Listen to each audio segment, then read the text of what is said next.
Madam اس وقت فیصلہ آیا ہے ATC میں عمران خان کی ضمانتوں کو اڑا دیا ہے اور کہا جا رہا ہے کہ عدم پیروی کی وجہ سے آپ بھی اور قانونی ٹیم کے دیگر ممبر بھی یہاں پر تقریباً پیش ہوتے رہے ہیں. آج صبح سے ہی خواجہ حارث صاحب اور تمام لیگل ٹیم جو تقریباً 20 سے 30 وکلا تھے وہ موجود تھے. 12:20 تک دلائل ختم ہوئے ہیں. جج صاحب نے کہا کہ وہ 1:30 تک فیصلہ دیں گے.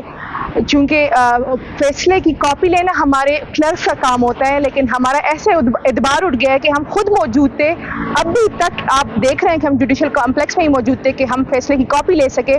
تو جیسے ہی فیصلہ اناؤنس ہوتا ہے تو پتہ چلتا ہے کہ عدم پیروی ہوئی ہے اور وکلا موجود تھے ہی نہیں، نان پروزیکیوشن ہے. ہمیں تو خود سمجھ نہیں آ رہی کہ یہ ہو کیا رہا ہے. اب عمران خان صاحب اس میں کیا ڈیمیج ہونے والے ہیں؟ آلریڈی ایک کیس میں تو وہ جیل میں ہے، اس میں بھی ضمانت خارج ہوئی. مطلب اس کا ان کا یہی پروگرام ہے نا کہ خان صاحب کو جو ریلیف ملے گا جج دلاور کے اپیل میں اسلام آباد ہائی کورٹ سے، کیونکہ جتنا بھی وہ ڈیلے کرے تو الٹیمیٹلی ان کو ریلیف مل جائے گا اس میں. تو پھر وہ اس کیس میں گرفتار ہو جائیں گے اور پھر جس طرح باقی تحریک انصاف کے لیڈرز کے ساتھ دیکھ رہے ہیں کہ جو ہو رہا ہے تو وہ چاہ رہے ہیں کہ خان صاحب کے ساتھ بھی وہی سلوک کیا جائے. اگلا نیکسٹ پروسیجر آپ کیا کرنے جا رہے ہیں؟ عدم پیشی پر یہاں پر ضمانتیں خارج ہو گئی ہیں، اس حوالے سے بھی اگلا پروسیجر کیا ہے آپ کا؟ اور ہائی کورٹ میں بھی چونکہ محض نوٹسز ہوئے ہیں اور آپ کو یہ بھی نہیں پتا کہ فکس نہیں ہوا کہ کب دوبارہ سے سماعت ہوگی. وہ کہتے ہیں نا کہ انصاف تب ہوتا ہے جب انصاف دکھائی دے.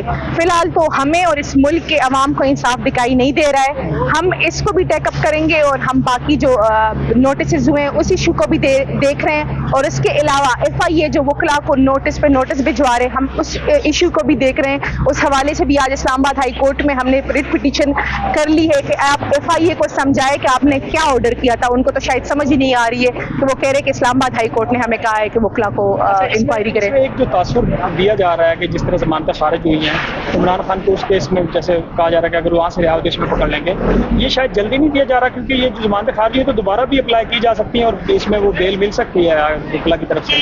جی بالکل، وہ کہتے ہیں نا ایک پراپر پلان کے تحت اسٹیپ بائی اسٹیپ عمل ہو رہا ہے. آپ نے دیکھا ہوگا کہ نیب انکوائری میں 30 دن انہیں بڑھا دیے تھے، جو ریمانڈ ہے وہ 14 سے 30 دن تک چلا گیا ہے. وہ انہوں نے امینڈمنٹس کیے، اب یہاں پہ انہوں نے ضمانتیں خارج کر دیے، دونوں ضمانتیں خارج کی ہے، القادر ٹرسٹ اور توشہ خانہ کیس. تو یہی ہم اس چیز کو قانونی طریقے سے ٹیک اپ کریں گے اور ہم دیکھ رہے ہیں کہ اس میں کیا لوپ ہولز ہے.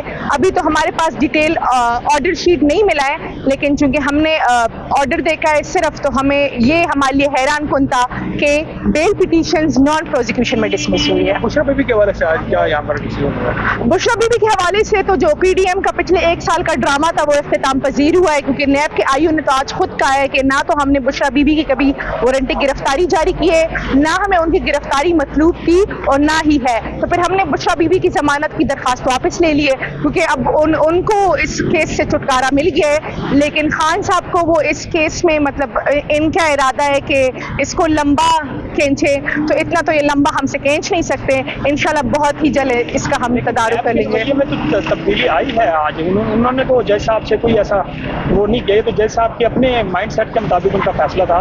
یہ کہا جا سکتا ہے کہ نیب نے آج جس طرح بشرا بی بی کے بارے میں کہہ دیا کہ ہمیں تو گرفتاری مطلوب نہیں ہے، تو آنے والے وقتوں میں خان صاحب کے لیے بھی اس کیس میں کوئی نرمی پیدا ہو جائے. دیکھیں نرمی، میں آپ کو یہ بتاؤں کہ آپ کی ٹیم کیسے اس کیس کو ٹیکل کرتی ہے.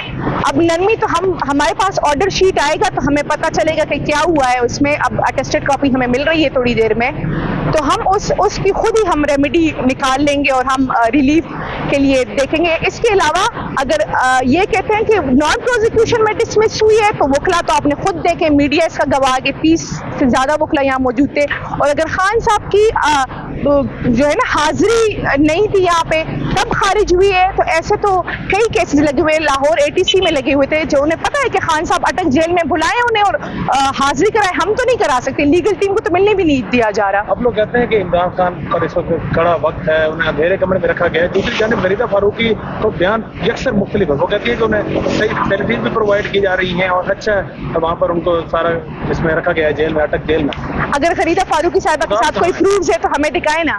ان کے ساتھ تو کچھ بھی نہیں ہوتا، آرام سے بیٹھی اپنے کمرے سے ایک ٹویٹ کر لیتی ہے بس اور پھر فون آف کر دیتی ہے. ہمیں پتہ ہے، ہم پریکٹیکلی آن دا گراؤنڈ ہے کہ کیا ہو رہا ہے کیا نہیں ہو رہا ہے. اچھا، کل حکومت کیونکہ رات ہی اسمبلی میں دستخط ہوئے، اسمبلیاں تحلیل ہو چکی ہیں، اگر اس کے بارے میں تو میں صرف ایک ہی لفظ بولوں گی، خس کم جہاں پاک.